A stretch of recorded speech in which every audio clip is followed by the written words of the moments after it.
Assalamualaikum warahmatullahi wabarakatuh. Halo semuanya, kembali lagi dengan saya Siti Linda Mulyana dengan nomor pokok mahasiswa 104230007. Kali ini saya akan membahas tentang materi computer fraud atau kecurangan komputer dan cyber security. Sebelumnya, saya akan menjelaskan terlebih dahulu apa itu computer fraud atau kecurangan komputer.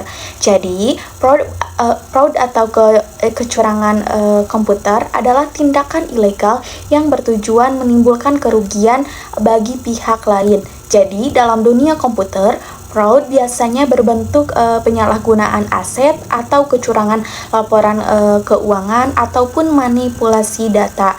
Terus ada tiga faktor utama yang menyebabkan seseorang melakukan kecurangan di segi fraud. Yang pertama ada tekanan. Biasanya tekanan itu berupa keuangan yang ingin hidupnya mewah atau emosi yang tidak stabil.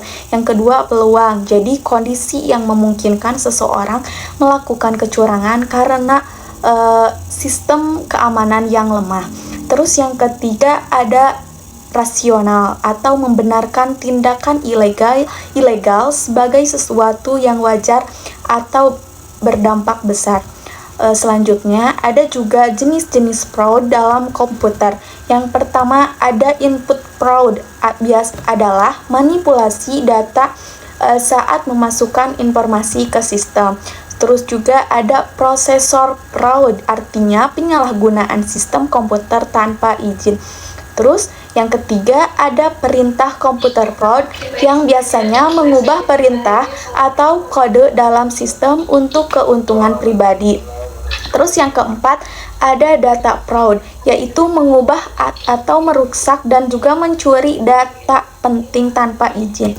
Selanjutnya ada output fraud, yaitu penyalahgunaan hasil keluaran sistem. Nah, selanjutnya ada beberapa bentuk umum computer fraud.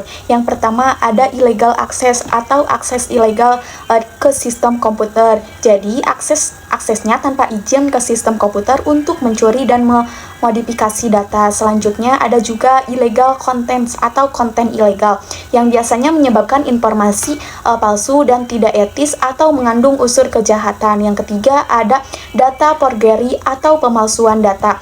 Terus yang keempat ada cyber espionage atau mata-mata digital.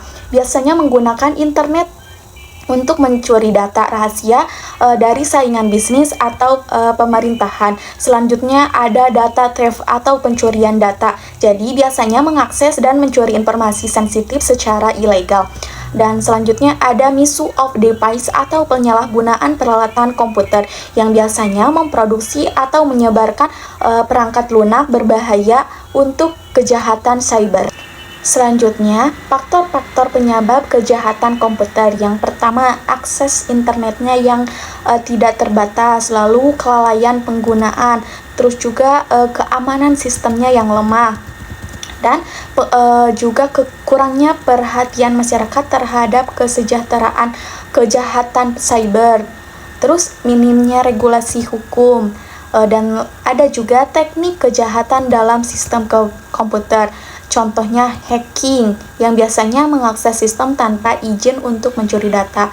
Terus ada juga hijacking atau mengambil alih sistem atau akun seseorang. Terus ada juga spamming, yaitu mengirim email atau pesan dalam jumlah besar untuk tujuan penipuan. Terus ada juga spoofing yang menyamar sebagai orang lain untuk mencari informasi. Selanjutnya ada ancaman terhadap sistem informasi. Sistem informasi akuntansi bisa terkena ancaman seperti bencana alam dan politik, kesalahan perangkat lunak dan peralatan, tindakan disengaja seperti hacking ataupun pencurian data, dan penipuan keuangan dalam laporan perusahaan. Lalu untuk cyber security atau keamanan cyber. Cyber security atau keamanan cyber adalah perlindungan terhadap sistem komputer dan jaringan dari serangan cyber. Terus menurut International Telecommunication Union atau ITU, cyber security mencakup kebijakan keamanan cyber, perlindungan data dan aset digital, dan pencegahan serangan cyber. Ada juga konsep dasar cyber. Yang pertama, confidentiality atau kerahasiaan yang hanya orang yang berwenang yang bisa mengakses data. Terus yang kedua, integrity atau integritas yang menjamin bahwa data tidak diubah oleh pihak yang tidak berwenang. Terus yang ketiga ada availability atau ketersediaan yang biasanya sistem harus selalu bisa diakses oleh penggunaan yang sah. Terus ada juga jenis-jenis ancaman cybersecurity. Yang pertama, cybercrime atau kejahatan yang bertujuan mencari keuntungan finansial melalui sistem komputer. Terus yang kedua, cyber-attack, biasanya serangan terhadap perusahaan besar untuk mencuri data atau merusak sistem. Terus yang ketiga, terorisme yang biasanya serangan cyber yang bertujuan menciptakan kepanikan massal. Cara mencegah cyber fraud atau cyber crime ada beberapa langkah. Yang pertama, menggunakan firewall dan antivirus terbaru. Yang kedua, menerapkan autentikasi 2 faktor. Terus menghindari membuka email atau link yang mencurigakan. Selanjutnya, memantau aktivitas sistem secara berkala dan juga melakukan backup data secara rutin. Cybersecurity dalam dunia akuntansi. Dalam dunia akuntansi, keamanan cyber menjadi semakin penting karena perusahaan mengandalkan teknologi informasi untuk mengelola keuangan mereka. Ada beberapa tantangan utama dalam cybersecurity bagi akuntansi. Yang pertama, ancaman terhadap data keuangan.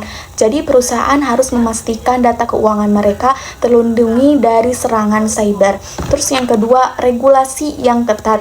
Banyak ya negara memiliki aturan ketat mengenai keamanan data keuangan. Selanjutnya, audit keamanan sistem. Jadi perusahaan harus melakukan audit sistem secara berkala untuk memastikan tidak adanya kecerobohan data. Jadi keamanan cyber adalah bagian penting dalam dunia digital saat ini karena kejahatan komputer dapat menyebabkan kerugian besar bagi individu maupun perusahaan. Oleh karena itu, setiap pengguna teknologi harus memahami resiko yang ada dalam mengambil langkah-langkah untuk melindungi diri mereka dari ancaman cyber. Mungkin sekian penjelasan materi dari saya. Mohon maaf bila ada kesalahan. Wassalamualaikum warahmatullahi wabarakatuh.